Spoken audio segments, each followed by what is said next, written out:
Hey guys, it's 3 Caliber here, and today we are playing Metal Gear Survive. Now, everybody trashes this game because it's not a Metal Gear Solid game, and it isn't. But I'm gonna give you 10 reasons why I think you should buy Metal Gear Survive, and then a few reasons why you shouldn't. Um, First reason is the price to buy, anyways. The game is $39.99 instead of your AAA titles, usually being $59.99 or 60 or whatever you want to go. And this is USD.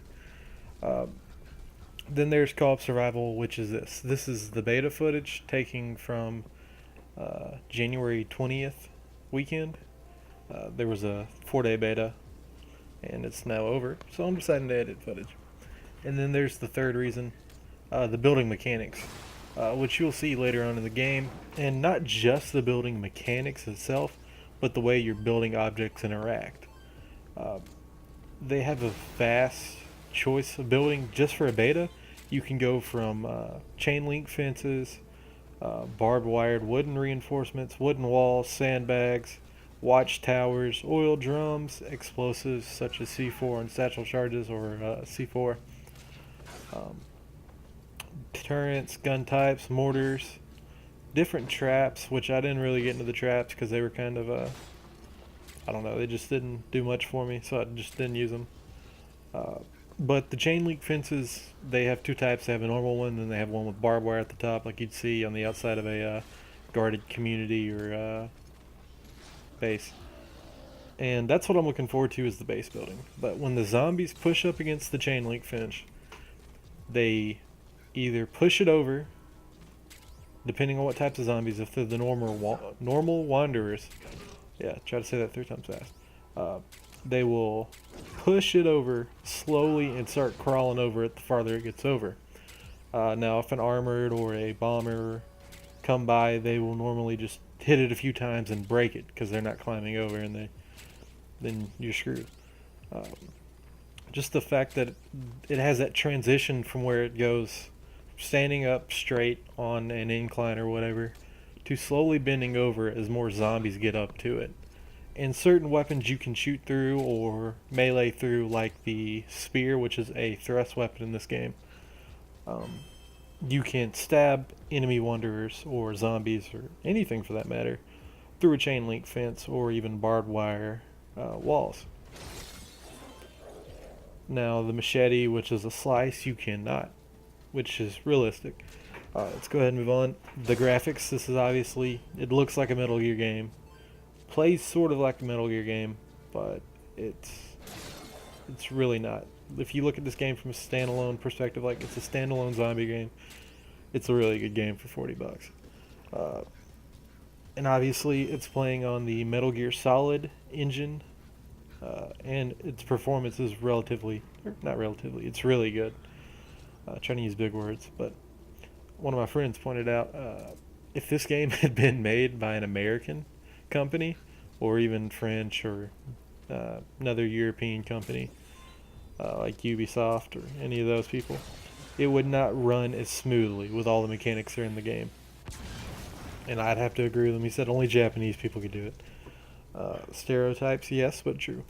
Uh, and then going on to our sixth reason, uh, it's the Konami game that's first without their lead designer, which that is actually a good thing and a bad thing.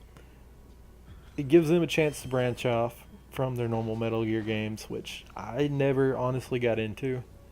Uh, but this one I think it's going to be good. Seventh, it's a zombie survival game. I have it wrote down that it's halfway done by. I've only played the beta, uh, and heard false promises or true promises we haven't figured out yet. They're saying in the full game there's going to be a story mode. There's going to be more co-op survivals like this, and then like Metal Gear 5, Metal Gear Solid 5, when you could build a base, you can build a base on here with up to 3 of your friends, and you go out scavenge for supplies such as food and water, as you saw me in the earlier part of the game collecting dirty water from an old sink. Uh, and you live and fight off hordes of zombies at your home base. Um, I think that's got the potentials for a really good game, and there's not another zombie game out there on console. Now, could it fare with Survive the Nights or Arma? Well, it's a stable game, so it's already beating Arma. Anyways, let's go to the eighth one. It's a new franchise with potential. It kind of blends in with the last one. But again, think of it as a standalone game. No one, it's got nothing to live up to, even though it's under the Metal Gear Solid name. Graphics are good, gameplay's good, mechanics are good, except for the melee, as you can see. Let's go to the ninth one. They're saying it has a story mode tie-in. It's going to tie in with Metal Gear Solid 5, and then in the description it says in an alternate universe. I never played the Metal Gear Solid 5 campaign. I played it halfway through and then was like, I'm confused. I'm done. So I think it's going to be a game that if you've played the previous game tie-in, it's just going to be that much more for you. But if you haven't, you're not going to be hurt by it. And number 10, the survival aspects, food and water. Many other games have tried to do this, such as Arma, and it's kind of iffy because in that game you need a can opener, like it's in-depth to open cans of food. This one, the premise from the beta I got is you go out, kill an animal, you go back to your home base and cook it. Job well done. But the food and water mechanic is the food, you have a percentage of how hungry you are, I guess. It's not really realistic, but it's got to find a quantitative way to represent that in a video game. And if you get hurt down to a certain percentage, you're not bleeding, you don't have any lacerations or bruises, you can regain health, but it only regains to the percentage of your health that matches to your hunger. So like if you're 83% hungry, your max health after you've been damaged can only go up to 83% of your max health. And your thirst, or thirst, can only go up to your max stamina, or your stamina can only go up to your max thirst. So that covers my 10 reasons why you should buy this game. And again, let me just go ahead and say this. I don't think I've said it yet, but I thought about saying it.